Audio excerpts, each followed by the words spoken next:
নিত্যদিনের যাতায়াতের পথে পড়ে এক মুদি দোকান। একজন সৌম্যকান্তি বয়স্ক ভদ্রলোক চালান দোকানটা। সেদিন বিস্কুট কিনতে ঢুকে একথা সে কথার পর জানতে চাইলেন, আপনি অমুক স্কুলের দিদিমণি তো? বললাম, হ্যাঁ। তা শ্বশুর বাড়ি কোথায়? কিছুক্ষণ তার মুখের দিকে তাকিয়ে বললাম, নেই। জানতে চাইলেন, বাপের বাড়ি? বললাম, সে অনেক দূরে। দু এক মুহূর্তের ইতস্তত ভাব কাটিয়ে আবার প্রশ্ন, থাকেন কোথায়? দাম মিটিয়ে রাস্তায় নামার আগে বললাম, নিজের বাড়িতে। বহরমপুরে যাই মাঝে মাঝেই। 4-5 ঘন্টার ট্রেন সফরে প্রায়শই পাশের জনের সঙ্গে আলাপ হয়ে যায়।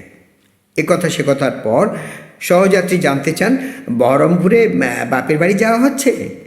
জানি উত্তরে হ্যাঁ বলবার সঙ্গে সঙ্গেই ধেয়ে আসবে অবধারিতভাবে পরের প্রশ্ন, তা কলকাতায় শ্বশুরবাড়ি কোথায়? আবার বলি, নেই, নিজের বাড়িতে থাকি। স্পষ্ট একটা ব্যথার ছায়া প্রশ্নকর্তার চোখে মুখে। সেদিন এক সদ্য পরিচিতা বললেন, একদিন কর্তাকে নিয়ে আমার বাড়ি এসো। খানিকক্ষণ মাথা চুলকে বললাম, আমি কর্তৃকারক, মানে কর্তৃকারক। তাহলে কি নেমন্তন্ন পাবো না? অপ্রস্তুতের হাসি হেসে তিনি বললেন, তা কেন, অবশ্যই এসো। আমি নিশ্চিন্ত হলাম। কোনো কর্তা না রাখার কারণে নেমন্তন্নটাই হাত ফসকে যাচ্ছিল। নারী একা হাঁটতে পারে না, একা বাস করতে পারে না, একা সিনেমা দেখতে যেতে পারে না, একা গান শুনে আনন্দে মরে যেতে পারে না, একা নিজের জন্যে ভাত ফুটিয়ে খেতে পারে না, একা বাড়ি ভাড়া নিতে পারে না। প্রথমেই জিজ্ঞাসা করা হবে, স্বামী কি করে? একা ভালো থাকতে পারে না। জীবনের প্রতিটা মোড়ে, প্রতিটা চেকপোস্টে একবার করে তোমাকে জিজ্ঞাসা করা হবে, তোমার সঙ্গী নেই কেন? সিআইডির দয়ার মতো হাত নেড়ে ঘুরিয়ে জনতা বলবে, কুছ তো গড়বড় হায় বস। আর কিছু লোক বলবে, আহারে বেচারা। নারীকে সম্মান অর্জন করতে হয় সারা জীবন আগুনের উপর হেঁটে পরীক্ষা দিতে দিতে। নারীকে অধিকার ছিনিয়ে নিতে হয় স্বার্থপরের তকমা গায়ে এঁটে। নারীকে নিজের সম্মান বাঁচাতে হয় ভালোবাসাকে উৎসর্গ করে। নারীকে নারী হয়ে উঠতে হয় পেট কেটে বাচ্চার জন্ম দিয়ে, গোপন রক্তস্রোতে ভেসে যেতে যেতে।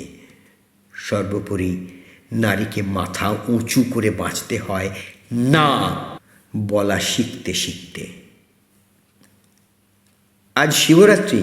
সারাদিন নির্জলা উপোস করে মন্দিরে মন্দিরে লম্বা লাইন দিয়ে শিবের মাথায় জল ঢেলে বর চাওয়ার দিন। আজ ভোরেও লক্ষ্মীকান্তপুর ক্যানিং লোকাল থেকে হাজারে হাজারে নারী যাদবপুর, ঢাকুরিয়া, বালিগঞ্জ স্টেশনে নামবে। সারাদিন 7 বাড়ি কাজ করে বাড়ি ফিরে নিজের ক্লান্ত পায়ের পাতায় জল না ঢেলে শিবের মাথায় জল দেবে। স্কুল কলেজ, অফিস কর্মী, চা বাগানের পাহাড়েনি, হারকাটা গলির দেহ পসারেনি, লালগোলা প্যাসেঞ্জারের চালতোলা মাসি পিসি, বাজারে কুমড়ো শাক, কচুরলতি আর হাঁসের ডিম নিয়ে বসা ডাক সাইটে পুতুল মাসি, সবাই আজ শিবের মাথায় জল ঢালবে আর বলবে, সঙ্গে থেকো গুরু। আর তারই মাঝে 2-1 নারী এদিক ওদিক থেকে বলে উঠবে, নারী আপন সঙ্গে থেকো, সেই তো তোমার বাঁচার শুরু। এই পৃথিবীর সব নারী যে যেখানে লড়ে যায় আমাদেরই লড়া। তাদের সবাইকে নারী দিবসের শুভেচ্ছা। লিখেছেন লিপিকা নাথ।